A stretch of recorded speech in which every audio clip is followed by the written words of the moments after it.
She was the girl on the screen, the one who captured hearts with every perfectly timed expression, every scene that made you believe in the character she was inhabiting. Lisa Rinna started as an actress in a world that demanded perfection, that measured your worth by your beauty, your age, your ability to fit into increasingly narrow boxes. For years she played those roles. She was on soap operas, she was in films, she was the kind of actress who worked constantly but never quite became the household name that would lock her into immortality. But that was okay because she was building something real, something sustainable, a career that was hers to control. Then everything changed. Not because of a film role or a critically acclaimed performance, but because someone decided to put her on reality television. The Real Housewives of Beverly Hills called and Lisa Rinna answered. What she didn't know was that this decision would completely redefine her life, her career, her public identity. She went from being an actress playing characters to being a character herself. Except this time there was no script, no director yelling cut, no escape from the role. She was being forced into every single moment she was on camera. The reality television years were intense. They were profitable and exhausting. They made her famous in a way that acting never had, but they also consumed her. She became known for her lips, her one-liners, her confrontations, her persona. The actress who had spent years learning her craft, studying characters, finding depth in scripts suddenly found herself performing a version of herself that was amplified, exaggerated, designed for maximum drama. She was successful, yes, but she was also trapped. Trapped in a version of herself that the world had decided she was. But here's where the story takes an unexpected turn. While everyone was watching her on reality television, while millions tuned in to see what she would say next, what drama would unfold, Lisa Rinna was building something behind the scenes that nobody paid attention to. She was investing in her body, in fitness, in wellness. She wasn't doing it for a role or for a camera angle. She was doing it for herself. She was discovering that the body she had spent so many years being criticized for could be transformed through dedication, through commitment, through showing up every single day and doing the work nobody else sees. The fitness journey became her salvation. Became the thing that gave her control back.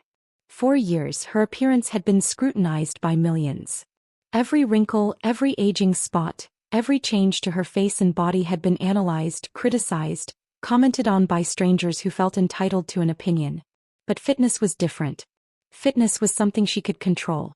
It was something that responded to effort, to dedication, to discipline. When she worked out, she got stronger.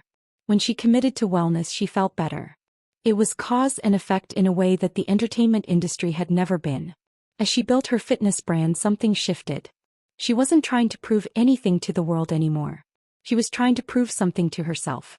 She built a wellness business, created content around fitness, positioned herself as someone who understood the journey of transformation. And it worked, not because she was selling something fake, but because her transformation was real.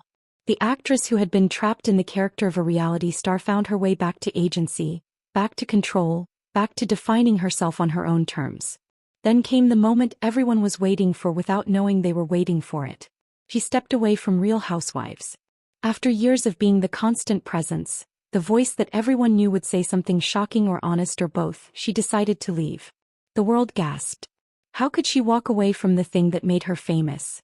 But Lisa knew something they didn't. She knew that she had built something bigger than reality television.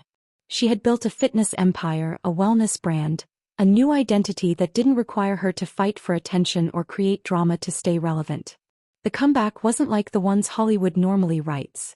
It wasn't her returning to acting in a prestigious role or getting a big movie deal. The comeback was her stepping back into the spotlight on her own terms, as someone who had transformed not just her body but her entire relationship with fame, with aging, with relevance. She became a symbol of something that rarely gets celebrated in this industry. Reinvention through authenticity. She wasn't fighting against time anymore.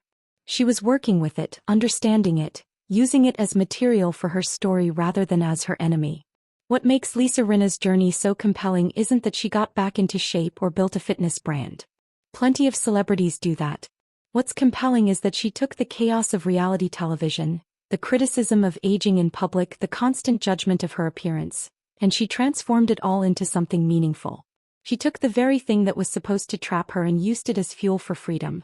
Now, when people think of Lisa Rinna, it's not just the reality television moments or the iconic lip-sync performances.